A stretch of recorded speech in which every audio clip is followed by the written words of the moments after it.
Welcome to Motivational Monday. I am so honored to have Dr. David Gruder here today, who is a psychological business strategist. His mission is making integrity profitable, leadership effective, and collaboration productive, as well as having happiness, sustainable, and healthy cultures throughout your company. David speaks, trains, and consults to leaders, executives, entrepreneurs, and social change catalysts, helping professionals and self-developers. The recipient of Leadership and Cultural Creation Awards, he was named America's Integrity Expert by Radio, TV, Interview Reports a decade ago, and his books have won awards in politics, society, social change, conscious business, leadership, health and wellness, mental health, psychology, and self-help. David is a recovering musician. You look like one, David, whose parents sent him to Woodstock when he was 15 years old. David lives in San Diego with his acupuncturist wife, Lori, and has two irresistibly adorable cats. So welcome, David. Well, thank you, Juliet. It's a pleasure to be with you. Great. Thanks so much. I actually sat at David's table at the last CEO space, and we had the best conversation with people at the table about sequencing in your business. And this really resonated with me because with book people and authors and coaches and speakers, I see this a lot where they forget the foundational tools or they don't set them up well, and then they jump into, now I'm ready to monetize without building an audience. So I was very intrigued by this conversation and asked David to come on today and share his sequencing and how he sees it working. Well, it's a pleasure. I'm glad you were at the table when that discussion happened. That was fun. It was really fun. So do you want me to just launch in, or do you want to ask anything in particular? Just jump in. Tell us about it. Sure. Well, first of all, what sequencing is in the context of business of any kind is doing the right things in the right order in order to get the maximum results from the things that you're doing. And that also includes bringing on the right resources in the right order. That resources meaning not just things like software and other kind of non-person resources, but also bringing on the right advisors and executives and implementers and visibility sources in the right sequence, in the right order. So sequencing is all about efficiency. And unfortunately for most of us, and myself very much included back in the day, we're not generally trained to think in terms of sequencing. So with entrepreneurs, what you and I, Juliet, often see is an entrepreneur who's really on fire, thank goodness, fortunately, very on fire about what they want to bring, what they want to offer, whether that's a book or a product or a service or whatever it might happen to be. They're really excited about it. And the phase that they're in, oftentimes, is that phase before they have even determined whether what they're excited about is going to be viable in the marketplace. And they're all hot to trot on building it out before they know whether it's going to be worth the time, energy, and money that it's going to take to build it out. Mm-hmm. I agree. So that's kind of the broader context around sequencing. And should I go into the sequencing kind of framework next? Is that what you want? Absolutely. Yes. Go for it. Sure. Well, the first phase in sequencing is that phase where we get an idea, a glimmer, we have a light bulb moment, we have an inspiration, and we really think, oh my gosh, this, whatever this is, would be a very cool thing to bring to the market, and I bet that people are aching for it, and it's going to make me a lot of money if it's a, if it's a for-profit, or it's going to have a huge amount of impact if it's a nonprofit. And then they just simply start building. Well, what has to happen first, sequencing-wise, is first of all to be clear about whether what you have in mind lives at the intersection of your impact mission, the ways in which you want to have positive influence in the world, and can maximally, of all your different options, help you make the best progress possible toward attaining your own personal ultimate life goals, which are about the ideal calendar you would want to live, how you would want to allocate your time, and your ideal lifestyle and your ideal legacy. And are you clear enough about your life balance commitments between now and when you have attained your ultimate life goals, so that you're not going to be sacrificing your own well-being or your cherished relationships in order to succeed? So that's a really important frame of reference to have before even delving into deciding whether the idea you've got can make money. Once you've got that frame of reference for decision making from a sequencing point of view, what comes next is what I call viability vetting. And viability vetting is about making sure that you can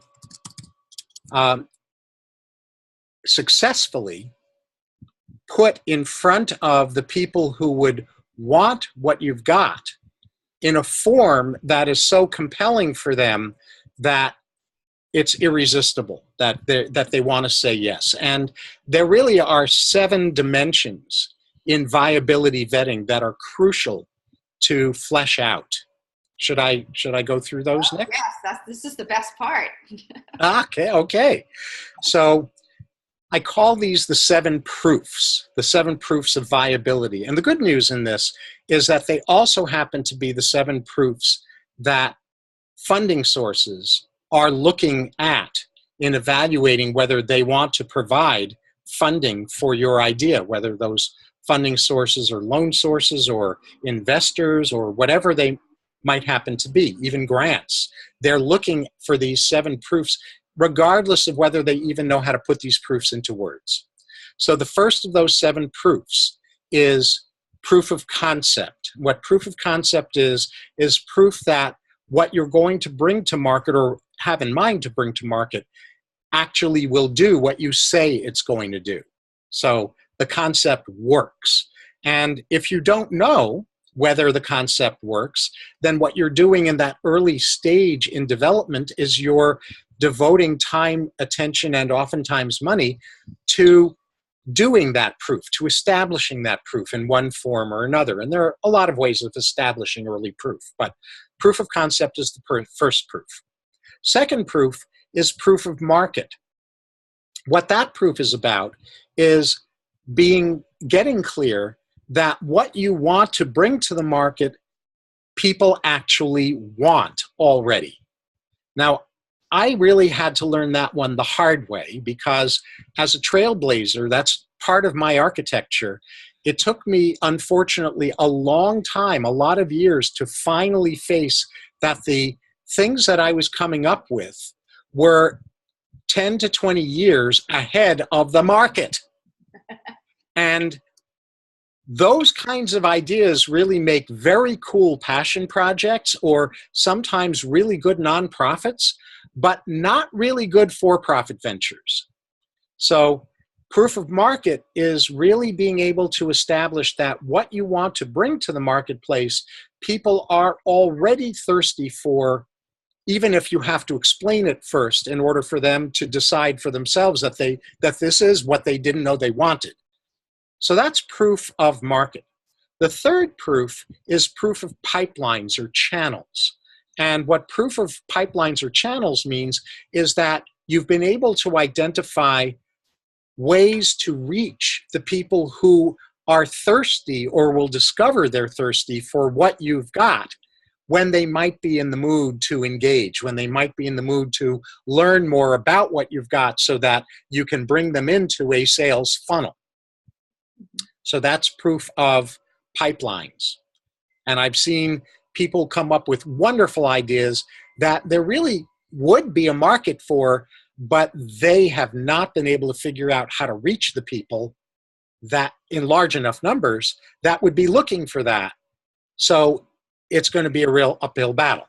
Mhm. So that's the third proof. The fourth proof is proof of compellingness or distinctiveness. And what this is about is that what you're bringing to the market, or what you have in mind and hope to bring to the market, is something that is different enough from what already is out there that people will instantly see how they want your version over others that are out there. And that doesn't necessarily mean everybody, because you can make a lot of money through offering something that's offered a lot, but it's custom tailored to a specific market segment, and it's never been custom tailored to them. Or you could offer something that's available in the market that's actually more expensive than what the usual prices are, because you're bringing added value to that thing that people already are thirsty for and they're not finding anywhere else, and they want it so badly they'll pay more for it. Or you might have come up with a better mousetrap. You might have come up with a way to deliver what's already being delivered in the market for enough less money that people are going to go, whoa, no competition, I'm going with you. So those are just examples of compellingness, but we have to establish proof of compellingness. That's the fourth proof. The fifth proof is proof of plan, meaning that you have built out enough of a sequence, enough of a plan for how you're going to do the right things in the right sequence, so that you're not going to get off track. You're not going to go down rabbit holes because you're focusing on things before the business is ready to benefit from you focusing on those things. So that's proof of plan, and oftentimes that's in its fully fleshed out version that looks like a strategic plan. Before a strategic plan, there might be a master plan, which is a plan for the entire arc of the business. So it might be a 50 to 100-year plan, out of which ideally a strategic plan for the next 1 or 3 or 5 years would grow. So that's proof of plan. The sixth proof is proof of experts. What that means is that if you have truly an entrepreneurial venture in mind, then the range of expertise it is going to require is by definition greater than the expertise that any one person can have by themselves, including you. And so in order to succeed, you have to first of all be really clear about the gaps between the expertise you bring to the venture versus all of the expertise the venture is going to require. And then from there, you're going to be doing sequencing about what types of expertise you're bringing on first, second, third, fourth, so that you're not piddling your money away with wonderfully selected experts or implementers or executives before you're ready to utilize them. And so that's proof of experts. And then the seventh proof I call proof of you. And what proof of you is that you have taken a really good, deep look at what the business is going to require you to become for it to succeed, and you're in with both feet.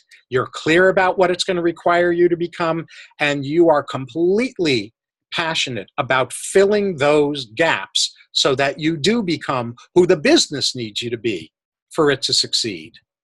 And that's particularly important when we're searching for funding sources, because in the end, they're funding us. Yes, of course, they're funding what we're bringing to the market. But if they don't believe in us, if we're not showing up like a leader who can be trusted to stay on track and do the right things in the right sequence, et cetera, they're not going to invest in us no matter how good the concept is that we've got.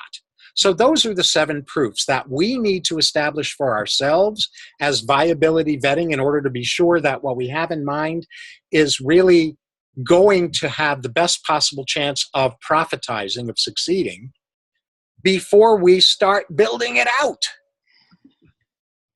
That's awesome. Really awesome. So if people want to find out more about how they can work with you and what they do you have something you'd like to give away free, or how can they contact you, or both? Sure. So let's do a both. Okay.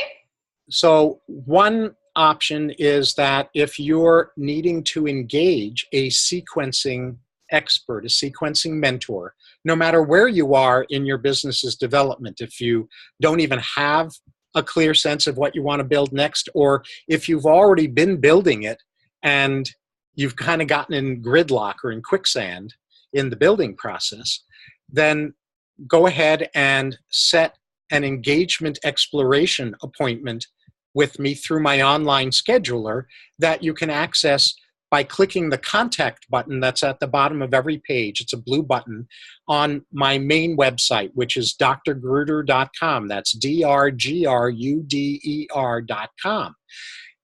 Now, the thing that I'd be delighted to gift to your listeners, if they're interested in this and they don't necessarily need to have a conversation about it, engaging a mentor to help them with sequencing decisions, I'd be happy to provide them with the cheat sheet for viability vetting, the 7 proofs cheat sheet.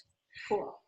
And what we can do is provide them with a link that they'll be able to download that cheat sheet through. Great. So we'll put the link down below this interview when we run it. So just look down below and you'll find that link so you can go get that free gift. Thank you so much. I loved the conversation at the table, and I think you did it even better this time. Oh, well, thank you so much. And what I didn't touch on at the table is what happens after viability vetting, because then there's build out and launch, and then solidifying the procedures and the fine-tuning things so that everything's moving effectively, so that you can do expansion, which is another phase. And then the final phase in sequencing, of course, is the exit phase. And exit isn't necessarily where we sell. It might be, or succession plan, but it might also be something as simple as we stop being the chief cook and bottle washer and become the chief visionary officer, if we're going to stay with the project for the rest of our career. So everyone has an exit intent, and that has to be clarified and specified so that the right exit plan can be built toward from the beginning. Oh, that was very cool. I remember somebody else was speaking at one of the events there was talking about an exit plan, and I thought, I don't have an exit plan. Like, something's wrong here. So that's really awesome. Thank you so much for doing this for us today. My pleasure, Julia. Thanks so much for having me on your show.